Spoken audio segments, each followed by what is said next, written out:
Hey guys, I'm Lauren from Fox Den Fitness. Today's video is a quick tip on preparing dark leafy greens. Kale, escarole, collard greens, you're probably familiar with quite a few. They're oftentimes braised or sauteed. You can also put them in soups. Today I'm going to make beet greens for my family, and they're exactly what they sound like. They come attached to a beetroot, and they come in bunches of usually like 3 beets.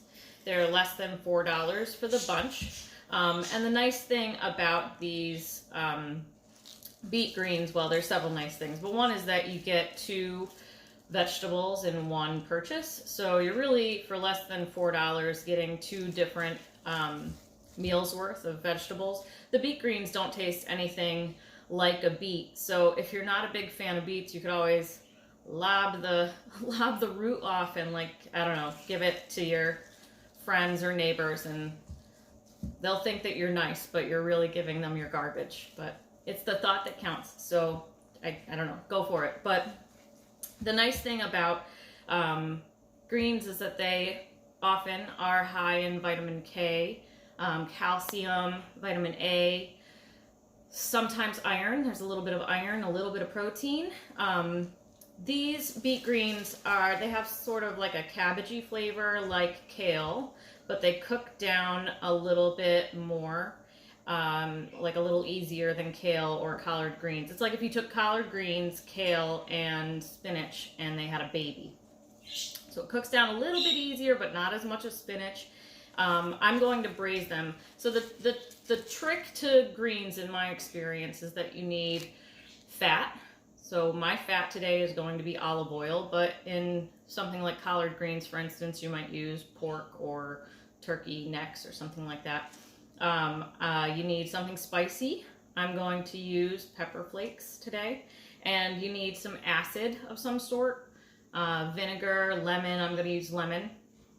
And you need a little bit of thyme, like not thyme the herb, but thyme like a couple minutes. You need to give it some time to sit and steam a little bit. So what I'm going to do is I'm going to add garlic today too. But what I'm going to do is chop up some garlic, and I'm going to saute it very quickly in olive oil on a medium-high heat with some pepper flakes just until it's aromatic. And then I'm going to put my washed, chopped beet greens in and toss them really quickly, again on medium-high heat, before I turn it down to low. Add a couple teaspoons of water and just a little squeeze of lemon. It's all it really takes. And I'm gonna put a lid on it and let it go for probably a half hour. And that's another nice thing about this vegetable, is that you don't have to stand over it the whole time, and preparing it in a braised dish helps with that.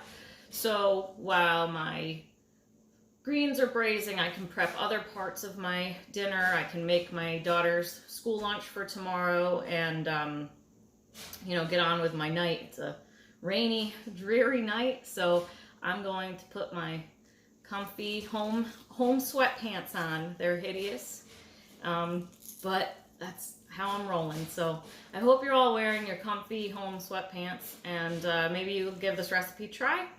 And if you do, please let me know. I'll post the recipe on my website in the next day or so. Have a great night.